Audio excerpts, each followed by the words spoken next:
Parking lot. Oh shit.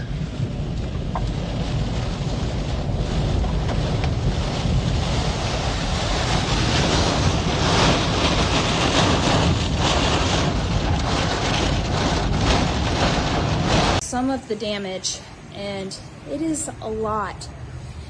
It's estimated that 9 people were in the building, but no injuries have been reported. There was an apartment complex down the road that also got impacted by this tornado, but no displacements are needed, so there's no shelter needed at this time. Was taken out here